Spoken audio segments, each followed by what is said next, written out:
들어봐. 때는 바야흐로 산업혁명.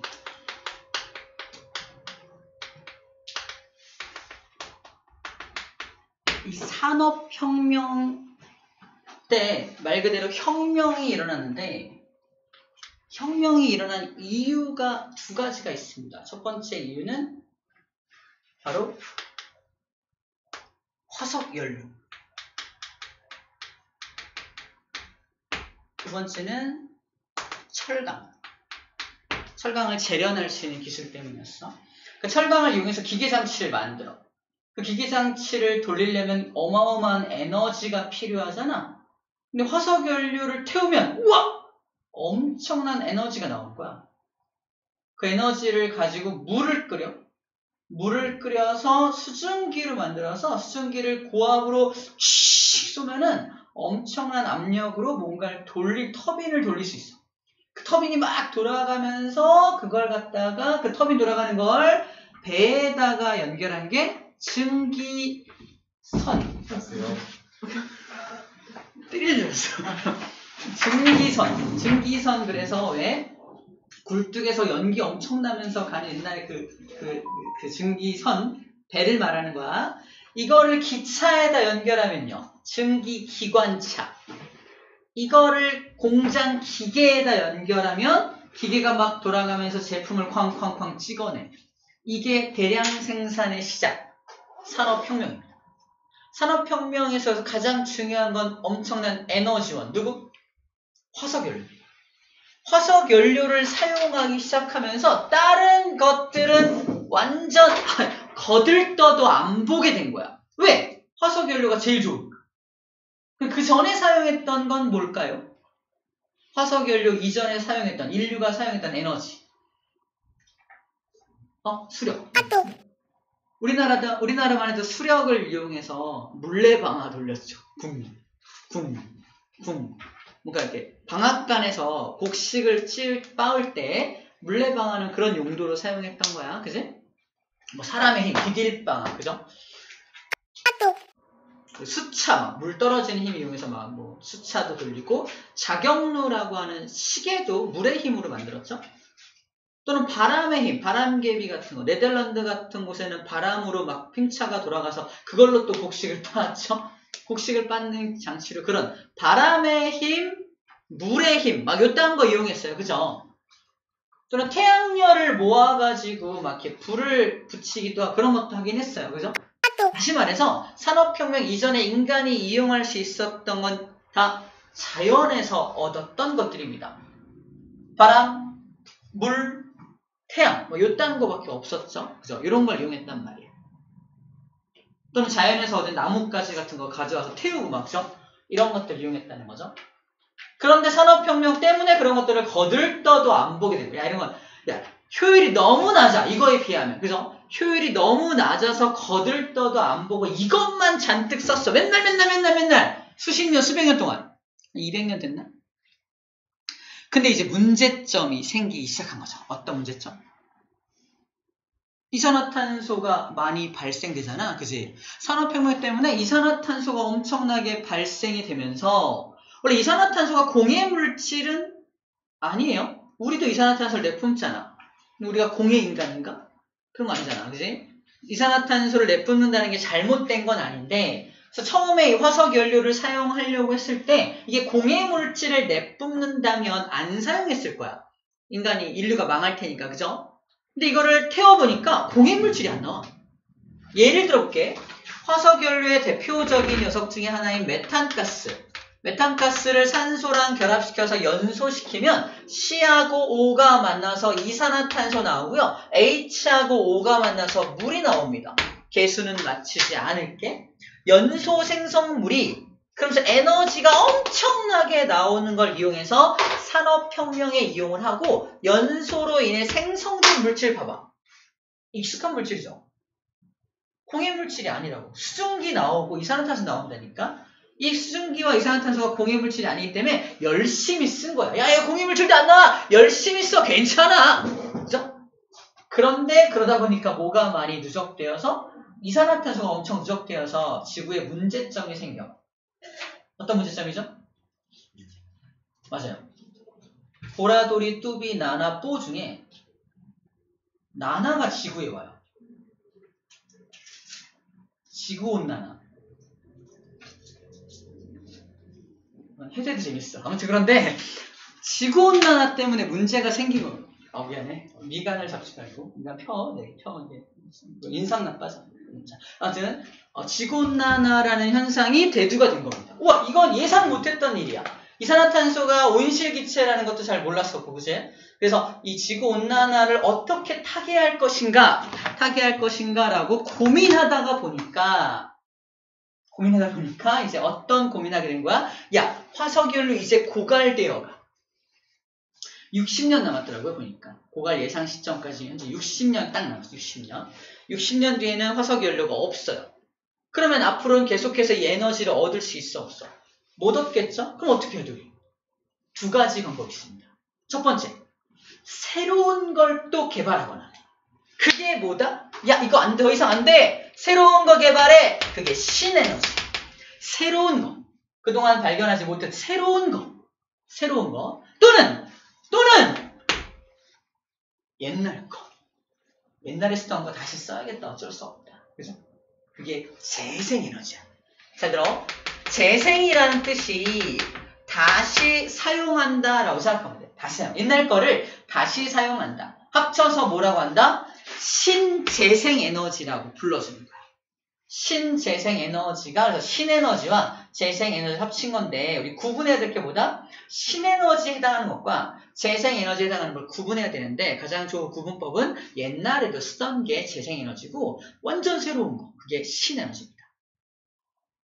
자, 이런 측면에서 우리 신에너지와 재생에너지를 봐봐. 책에 봐봐. 신에너지, 수소. 아니 산업혁명 이전에 수소 썼어? 수소 에너지 못 썼어요. 너무 위험해서 못 썼단 말이야. 지금은 씁니다. 수소 자동차도 막 가잖아. 그지? 수소 지금 사용해요. 그래서 신에너지고요. 연료전지 좀 이따 배울 건데 완전 이것도 수소야. 수소와 관련된 겁니다. 그래서 새로운 거고요. 석탄을 액화시키거나 가스화시켜. 봐봐. 석탄은 효율이 굉장히 낮아서 이때도 석탄을 쓰긴 했지만 그거보다는 석유나 천연가스를 더 많이 사용을 했어요. 근데 지금은 옛날에 쓰던 그 석탄을 가져다가 액화시켜서 석유로 만들어. 또는 기화시켜서 천연가스처럼 만들어. 웬만한 기술력으로는 안 되겠죠. 그래서 이것도 신에너지에 속한다라고 분류해주면 됩니다. 됐나요? 재생에너지는 옛날 거랬잖아. 볼게요. 첫 번째, 태양광, 태양열, 풍력, 수력, 해양, 지열, 폐기물, 바이오. 폐기물과 바이오는 폐기물 쓰레기고요. 바이오는 그냥 자연에서 얻은 거잖아. 그죠? 다 옛날 겁니다. 구분이 돼요? 구분이 안 된다고? 구분이 되죠. 이제 신에너지가 뭔지 재생에너지가 뭔지 옛날에도 쓸 수 있었던 것들은 다 재생에너지로 구분이 되는 거야. 됐나요? 이거 먼저 구분하는 거 첫 번째로 우리가 해야 될 일입니다. 신에너지가 뭔지 재생에너지가 뭔지 구분하는 거 먼저 해줄 수 있어야 합니다. 오케이, 이게 신재생에너지에 대한 내용입니다. 이거를 신재생에너지를 사용하면 우리는 뭘 할 수 있다라고 말하냐면은 지속이 가능하다. 뭐 하기에? 발전이 뭐냐면 전기를 만드는 거야. 앞으로 우리가 사용할 에너지는 대부분 전기에너지를 변환시켜 사용하기 때문에 우리는 전기에너지가 많이 필요해. 앞으로 계속 전기에너지를 지속 가능하게 하려면 전기에너지 만드는 게 지속적으로 가능하려면 이 화석연료에 의존하면 안 된다는 얘기입니다. 왜? 나중에 화석연료가 없어지면 더 이상 전기 못 만들 거 아니야? 새로운 게 필요하다. 그게 바로 신재생에너지로 가능하다라고 말하고 있는 겁니다. 자, 신재생에너지 장점과 단점이 있는데요. 장단점. 자, 바로 보면서 할게요. 이거 좀 지울게, 이제. 자, 개요는 설명을 끝냈고요. 이게 뭐지?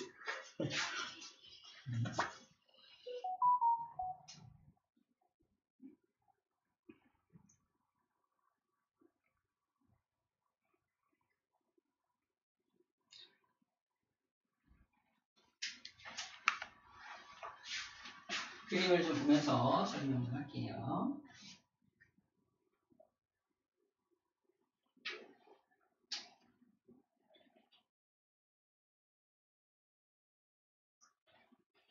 자, 신에너지와 재생에너지입니다. 신에너지, 재생에너지 방금 구분하는 법에 대해서 알려준 거고, 지속적인 에너지 공급을 할 수 있다. 다른 말로 지속 가능한 발전을 할 수 있다는 말과 동일한 말입니다. 장점과 단점인데, 장점은요, 친환경적이다.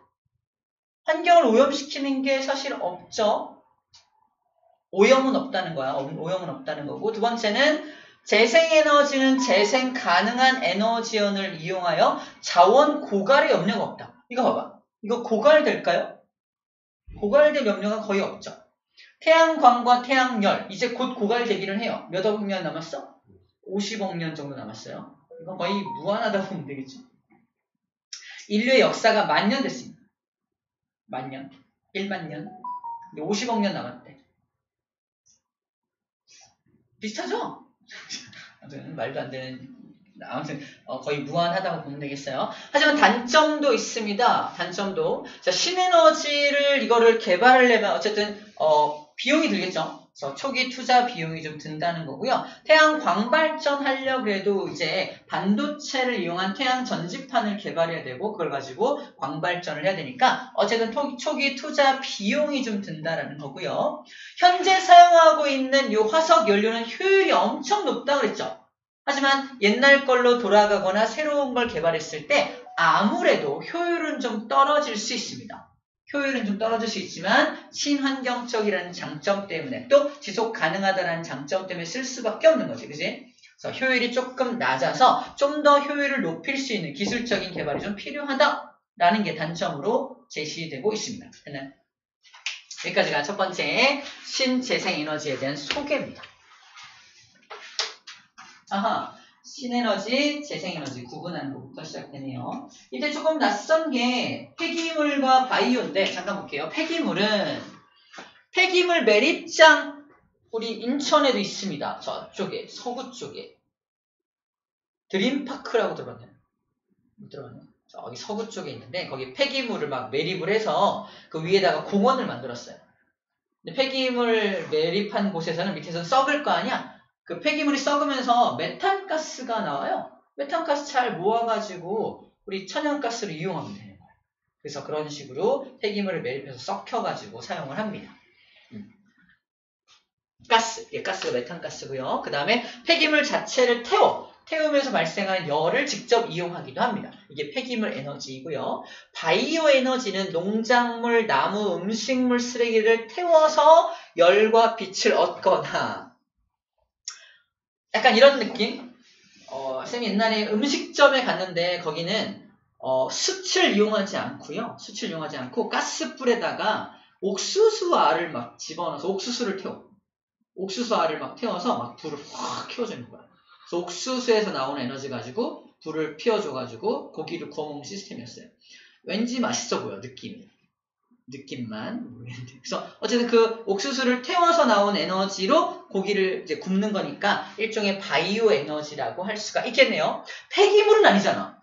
옥수수가 폐기물이야? 그런 건 아니잖아. 그래서 쓰레기냐 아니면 우리가 먹는 음식이냐에 따라서 폐기물 에너지와 바이오 에너지로 구분해 주면 돼. 둘 다 태우는 건 비슷하죠. 태우거나 썩히는 건 비슷한데 그렇게 해주고요. 고체 연료로 만든다 이런 것도 있는데, 이건 뭐냐면 이런 게 있어요. 바이오 에탄올. 그래서 아까 방금 말한 어떤 포도당을 가지고 있는 옥수수나 또는 사탕수수나 이런 우리가 알고 있는 그런 당을 가진 포도당을 만든 식물로부터 에탄올로 변환시키는 기술이 있습니다. 그래서 바이오 에탄올 그래가지고 에탄올로 변환시켜서 그 식물, 동물, 즉 바이오 에너지로부터 얻은 것을 자동차에 연료로 넣는 경우가 있어요. 그런 것도 일종의 바이오 에너지라고 할 수가 있겠네요. 그 고체로 만들면 고체 연료가 되겠죠. 이런 걸 바이오라고 하는구나 라는 정도 생각하면 되겠습니다. 자, 두 번째 연료전지 볼게요. 연료전지. 자, 연료전지는 이렇게 그림 볼게요. 이 그림이 시험 문제에 똑같이 나올 거야. 똑같이 나오면은 여러분들은 이제 이런 흐름을 좀 알아야 되는데, 연료전지가 어떻게 하는 거냐면 여러분들 자동차 중에 수소 자동차 있죠? 넥소인가? 넥소라는 자동차가 있는데 걔가 수소 자동차거든요. 수소 자동차라서 완전 신에너지에 해당하는 이 연료 전지를 탑재하고 있습니다. 걔 파란색 번호판이 붙어 있어요. 무슨 자동차라는 거죠? 전기 자동차야. 아니 연료 전지는 말 그대로 전지잖아. 연료 전지. 이게 연료 전지라서 마치 플러스 마이너스 건전지를 연상시키는 건전지의 역할을 하는 게 이 시스템이야. 건전지 역할하는 거. 건전지를 탑재하고 있는 거, 전지를 탑재하고 있는 게 우리가 흔히 알고 있는 전기 자동차입니다. 배터리를 탑재하고 있잖아. 얘는 배터리가 없어. 배터리 없이 그때 자기가 그 건전지 역할을 하면서 가는 거야. 좀 특이한 방식이죠. 배터리를 탑재하지 않고 요 엔진 전체가 배터리야. 그냥 엔진이 얘한테 뭘 공급하냐면 수소 기체를 공급합니다. 수소 기체 공급하는 거야. 그럼 수소 자동차잖아요. 맞아. 수소 자동차인데 수소 자동차가 연료 전지 시스템을 가진 전기 자동차야. 그러니까 수소 자동차 따로 전기 자동차 따로 생각할 게 아니라 수소를 이용해서 전기를 생산하는 자동차. 일종의 전기 자동차입니다. 전기 자동차의 종류가 두 종류가 있는 거지. 배터리로 가는 전기 자동차, 테슬라를 비롯한. 하지만 얘는 연료 전지 시스템을 이용한 전기 자동차라고 구분해주면 됩니다. 그래서 얘한테는 수소를 싣고 다녀. 수소를 충전한 충전소가 따로 있다. 그래서 수소를 충전해서 수소를 싣고 다녀. 수소가 폭발성이 있기 때문에 굉장히 안전한 장치가 좀 필요하긴 해요. 수소를 싣고 다녀서 이 요 시스템에다가 수소를 공급합니다. 수소 기체를 공급하면 수소가 기체가 공급이 되면 이 녀석이 수소 원자와 수소 원자로 되어 있잖아. 여기 딱 들어가는 순간 무슨 일이 벌어지냐? 전자가 뜯어져 나갑니다. 수소 원자가 전자를 뺏기면 뭐가 돼요? H 플러스 수소 이온이 되겠죠. 그래서 이 수소 이온들이 누르르륵 있는 거야. 4마리가. 4마리의 수소 이온이 나왔다는 건 전자를 몇 개 뺏겼다는 거야? 4개를 뺏겼다는 거죠. 그래서 여기 전자 4개를 띵띵띵띵 그려놓은 거예요. 그러니까 요 첫 번째 들어가는 순간부터 뭘 뺏긴다? 전자를 뺏기게끔 설계해놓은 거야. 수소 이온들이 전자 뺏기고 오고 갈 데가 없을 거 아니야? 그때 가운데 전해질을 통해서 오른쪽 방향으로 움직이게 만듭니다. 그러려면 오른쪽 플러스, 이 플러스들을 땡기려면 이쪽에 마이너스가 있어야 할 거 아니야? 그래서 여기서 발생된 전자를 이쪽으로 이동시켜서 여기다 전자를 배치시켜. 전자를 이렇게 흐르게 만드는 거지. 그래서 마이너스를 배치시키니까 저기 있는 수소 이온들이 저기 전자가 있다! 막 올 거 아니야? 와서 다시 결합해. 자, 그런 과정 중에 여기서 발생된 전자가 왼쪽에서 오른쪽 방향으로 이동하죠. 전자의 이동이 뭐지? 전류의 흐름입니다. 전기가 흐름입니다. 저 전기를 가지고 모터를 굴려주면 자동차 바퀴가 돌아가는 겁니다. 전류를 흐르게 하고 있는 겁니다. 재밌는 건 H 플러스가 와서 다시 전자를 만나면 뭐가 돼? 수소 원자가 되겠지. 여기다 뭘 공급한다? 산소를 공급합니다. 수소 원자가 있는 산소를 공급하면 다시 수소 원자와 산소가 만나서 뭐가 만들어질까? 물이 만들어져요. 그래서 배기가스가 나오는 곳에서 수증기, 물이 나옵니다. 아주 깨끗한 물이 나와요. 순수한 물이 나옵니다. 얘는 이산화탄소 발생을 시켜 안 시켜? 없죠, 그러면. 이산화탄소 C 자체가 안 보여요. C 자체가 전혀 없습니다. 그래서 지구온난화랑 관련이 있어 없어? 전혀 관련이 없어요. 그래서 수소만 주입을 해주면 뒤에서 물이 나오면서 전기가 흐르는 시스템. 그죠? 이런 시스템이 바로 연료 전지. 흐름 알겠죠? 이렇게 된 게 연료 전지 시스템이다 라는 거예요. 자, 장단점도 좀 알아볼게요. 자, 이 녀석은 이렇게 표현하고 있네요. 연료가 화학 반응한다는 건 들어간 연료가 전자를 뺏겨서 이온이 되고 있잖아. 전자를 잃거나 얻는 게 화학 반응이야. 그래서 여기서 연료가 화학 반응을 통해서 이 화학 물질, 자, 물질이 가진 에너지를 화학 에너지라고 하죠. 화학 에너지를 무슨 에너지로 전환시키는 셈이다? 전기 에너지로 전환시키는 셈이 되겠네요. 화학 에너지를 전기 에너지로 전환시키는 장치로서 대표적인 게 수소 연료 전지를 소개하고 있는 겁니다. 오케이. 자, 그래서 여기서 물이 만들어지잖아. 우리 H 플러스하고 OH가 만나서 물 생성되는 것도 물이죠. 중화반응 기억나? 중화반응도 물이 만들어지는 거잖아. 그 중화반응으로 만들어지는 그 물, 그리고 그때 물이 만들어질 때 발생하는 열도 기억나? 그게 무슨 열이었죠? 중화열이었죠. 쌤이 되게 좋아한다는 중화열이었어요. 그죠? 쌤 짬뽕 좋아해요. 짬뽕 나나요? 네, 그만할게요. 아무튼 중화열이라는 거 꼭 기억해 주시고, 여기서는 마찬가지로 물이 만들어지기 때문에 열도 발생되겠구나. 그래서 여기 체크할 게 열 에너지도 같이 발생이 됩니다. 다시 말해서 화학 에너지를 공급해서 전기만 만드는 게 아니라 열 에너지로도 전환이 되고 있다는 얘기를 하고 있는 겁니다. 열로도 전환된다라는 겁니다. 그래서 모든 화학 에너지가 모두 전기로만 전환되는 게 아니라 열로도 전환이 되는 거라서 이 전기하고 열을 합치면 처음 넣어준 화학 에너지 값과 같겠죠. 에너지 보존 법칙에 의해서. 그리고 산화라는 말과 환원이라는 말이 있습니다. 우리 배웠죠? 산화는 전자를 뭐 하는 거? 잃는 거. 들어가자마자 산화되죠. 전자 잃었잖아. 근데 여기 끝에서는 뭐야? 다시 전자를 얻었죠. 환원되고 있는 겁니다. 물이 만들어지는 반응은 환원 반응이고요. 전자를 잃고 수소 이온이 되는 반응은 산화 반응인 거야. 그죠? 우리 알고 있는 부분입니다. 그래서 마이너스 극에서는 전자를 뺏기고 있어. 4개의 전자를 뺏기고 있는 모습을 화학식으로 표현하고 있는 거고요. 4개의 전자를 뺏겼다면 여기는 몇 개의 전자가 결합해야 될까요?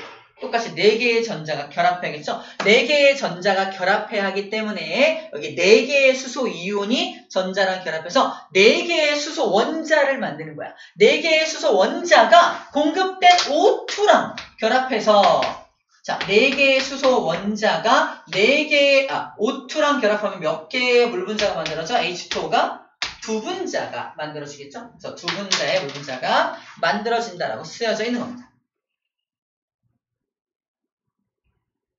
전체 반응식은 그래서 2개의 수소 분자가 투입되면은 산소 1분자랑 결합해서 2개의 물 분자가 만들어지는 게 전체 화학 반응식이라고 정리할 수 있겠습니다.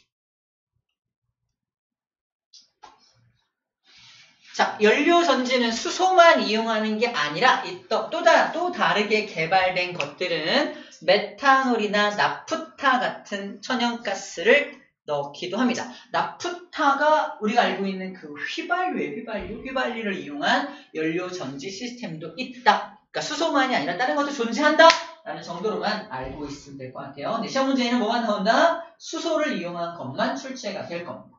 다른 것들은 화학식이 다를 테니까. 장단점이 있습니다. 장점은요. 최종 생성물로 뭐만 만들어져? 물만 만들어지니까 환경오염물질이 없다라는 거고요. 그 다음에 화학 에너지가 직접적으로 전기로 만들어지죠. 봐봐. 다른 것들은 화학 에너지, 즉 화력발전을 예를 들어볼게. 화력발전은 화석 연료, 즉 화학 에너지를 투입하면 이걸 가지고 열 에너지로 전환시키고 열 에너지 전환시킨 거로 물을 끓여서 얘를 운동 에너지로 확 싸가지고 운동 에너지로 터빈 돌려가지고 그래서 전기 만들잖아. 에너지 전환이 엄청 많아야 돼. 중간에 손실되는 게 많을 수밖에 없습니다. 그런데 얘는 어때요? 화학 에너지를 공급하면 바로 전기 만들죠. 중간에 손실되는 게 아무래도 좀 적겠다. 그러므로 뭐가 높다? 효율이 높다라고 쓰여져 있습니다. 체크, 에너지 효율이 그래서 높다. 직접 전환되기 때문에 에너지 효율이 높을 수밖에 없다라고 소개하고 있는 겁니다. 하지만 단점도 있습니다. 수소를 만드는 게 쉬운 일이 아니야. 맞죠? 수소 어떻게 만들죠? 오늘 과제, 다음 주까지 수소 한 1리터씩 갖고 와. 어떻게 갖고 오죠? 어렵죠? 수소를 만드는 방법은 우리 알고 있습니다. 물을 뭐 하면 돼? 전기 분해하면 됩니다. 간단하죠? 만들어. 못 만들어? 안 돼? 물을 전기분해. 자, 전기를 공급해야 수소를 만들 수 있고 그 수소 가지고 전기 만들고 있죠. 뭐 하는 짓이죠? 아무튼 그래서 전기분해를 통해서 수소를 생산해내야 되니까 수소 자체 생산 단가가 좀 나간다 이런 말 하고 있는 거야. 수소의 생산 비용이 비쌉니다.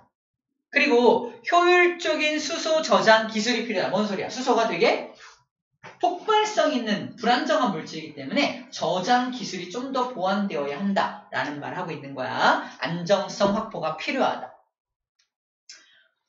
두 가지 얘기를 할게요. 첫 번째는 뭐냐면 그 넥소라는 자동차가 이미 굴러다니거든요. 다니다 보면 밖에 돌아다니다 보면은 넥소라는 전기 자동차가 돌아다니는데 그 안에는 바로 이 연료 전지가 탑재되어 있습니다. 첫 번째, 사고가 났다.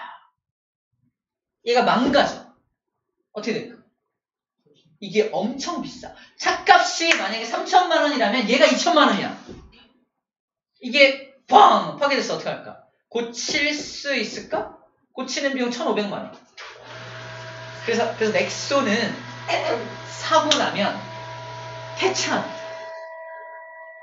그래서 넥소 안 사. 사람들이 많이 안 사. 좋은 거 알겠어. 친환경적인 거 알겠어. 환경 생각해야지. 근데 3천만 원짜리 차를 딱 사는데 한 번 사고 나면 폐차. 뭐 하는 거죠? 고철값 받을 수 있어. 200만 원 정도? 뭐 하는 거죠? 2,800만 원 어디 갔어? 그죠? 그래서 이런 단점 때문에 많이 사람들이 선호하지 않는 게 현재 실태입니다. 이건 교과서에 나오지 않는 TMI야? 지금 TMI 얘기하는데 TMI는 뭐의 약자예요? Too much information. You know? 이거 too much인가요? 자, too much. 자, 그 얘기고요. 그 다음에 넥소 두 가지 얘기를 했는데 수소 자체가 또 사고가 나면은 수소가 폭발할 수도 있잖아. 그래서 위험하기도 하죠. 그래서 넥소를 선택하지 않는 이유가 위험하다. 두 번째로 3번 사고 나면 폐차해야 된다. 물론 큰 사고겠죠. 큰 사고겠죠. 엔진이 고장 나버리면 큰일 난다. 그 얘기를 또 추가적으로 좀 해줄게요. 자, 물 전기분해 얘기 좀 합시다. 물 전기분해 얘기까지 좀 하고 잠깐 쉴 테니까 힘냅시다. 자, 물 전기분해 3번이죠. 3번. 자, 물의 전기분해는 이렇게 여기 나와있네요. 이렇게 암기할게요. 봐봐. 이 그림 갖다 할게요.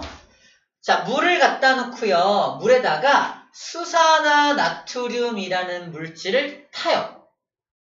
왜 그럴까요? 전해질 맞아요. 물 자체는 순수한 물은 전기가 안 통합니다. 순수한 물은 전기가 안 통해요. 그래서 전기가 안 통하면 전기분해할 수 있어 없어? 못해요. 그래서 수산화 나트륨이라는 전해질을 좀 넣어주는 거예요. 전해질을 좀 넣어줍니다. 수산화나트륨을 넣어주고 있다라고 하는 거예요. 그래서 수산화나트륨을 녹인 물이기 때문에 수산화나트륨 수용액을 갖다가 전기분해한다라고 말하고 있는 거예요. 그 다음에 백탄 두 개의 위쪽을 알루미늄 박으로 감쌌다. 백탄 두 개랑 알루미늄 박의 정체는 뭐야? 그냥 전극이야. 전극. 플러스 마이너스를 연결하는 전극의 역할을 해주는 거고요. 걸면은 플러스 극에서 뽀글뽀글 기체가 발생을 하고요. 마이너스 극에서도 뽀글뽀글 기체가 발생을 합니다. 더 많이 발생하겠네요. 그럼 플러스 극에서 발생하는 기체는 산소고요. 마이너스 극에서 발생하는 기체는 바로 수소입니다. 플러스가 산소, 마이너스가 수소입니다. 암기법 옛날에 했었나? 암기법은 산불, 산소가 플러스, 산불, 수마, 수소가 마이너스. 내가 길을 가는데 오른쪽에 산불이 나고 있어. 산불이다. 왼쪽은 물난리가 났어요. 수마가 뭐냐면 물난리가 났을 때 물마귀가 핥히고 간 자리라고 표현하게 돼요. 문학적 표현이야. 쌤 문과야. 그래서 수마가 핥히고 간 자리 이렇게 말하기도 합니다. 수마가 해서 왼쪽 물난리 나고 오른쪽 산불 나고 자연재해의 한가운데 서 있네요. 그래서 수마 산불로 첫 번째 기억을 해주세요. 어느 극에서 뭐가 나오는지. 두 번째로는 뭐가 나오냐면은 수소가 2부피 나올 때 산소가 1부피 나옵니다. 수소가 20ml 나올 때 산소 몇 밀리? 10ml 나오겠네요. 그죠? 어떻게 암기한다? 물 분해한 거잖아. 물은 H2O죠. 수소 2개와 산소 몇 개 결합한 거야? 하나. 그냥 이요. 수소와 산소 몇 대면 2대 1이다 라고 그냥 기억하면 됩니다.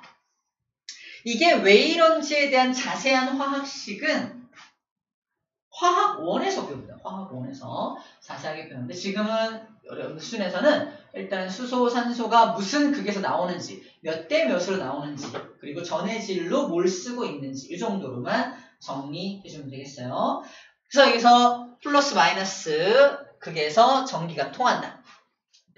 그래서 기체가 발생한다는 거 알고 있었고요. 그 다음에 백탄하고 이 알루미늄 박이 또 무슨 역할을 하냐면 봐봐. 1번은 그냥 물의 전기분해 실험이야. 물의 전기분해 실험인 거고 2번은 뭐냐면 10분 정도 지난 후에 이 건전지를 떼어내버립니다. 더 이상 플러스 마이너스 그게 없어지죠. 떼어내고 발광 다이오드를 띡 연결해. 그러면 이 안에 뭐가 지금 돌아다니고 있냐면 바로 수소하고 산소가 이 안에 만들어져서 돌아다니고 있을 거 아니야. 수소와 산소가 다시 뭐합니까? 만나서 물이 생성돼. 아까 우리가 봤던 뭐랑 비슷해? 연료 전지 시스템과 비슷한 거야. 수소, 산소가 이 안에서 다시 만나서 물이 생성되는 과정 중에 전류가 흐른다는 거야. 전류가 흐르면서 전자를 주고받아야 되니까 요 라인을 이용해서 전자를 주고받으면서 물이 만들어져야 되기 때문에 마치 연료 전지처럼 역할을 해서 전류가 흐르니까 발광 다이오드에 불이 들어옵니다. 건전지가 더 이상 없더라도 저 안에 만들어져 있는 수소와 산소 덕분에 마치 연료 전지처럼 작용을 해서 발광 다이오드에 불이 들어온다라고 말하는 거야. 그래서 여기는 수소 연료 전지처럼 역할을 하는 겁니다. 이 실험은 그래서 물의 전기분해 실험 플러스 연료 전지를 어느 정도 확인할 수 있는 그런 실험이라고 볼 수가 있습니다. 두 가지를 다 볼 수 있네요. 오케이. 여기까지가 3번 물의 전기분해와 연료 전지에 대한 실험이에요. 아고. 잠깐 머리 좀 쉬었다 합시다. 쓰러졌어 벌써.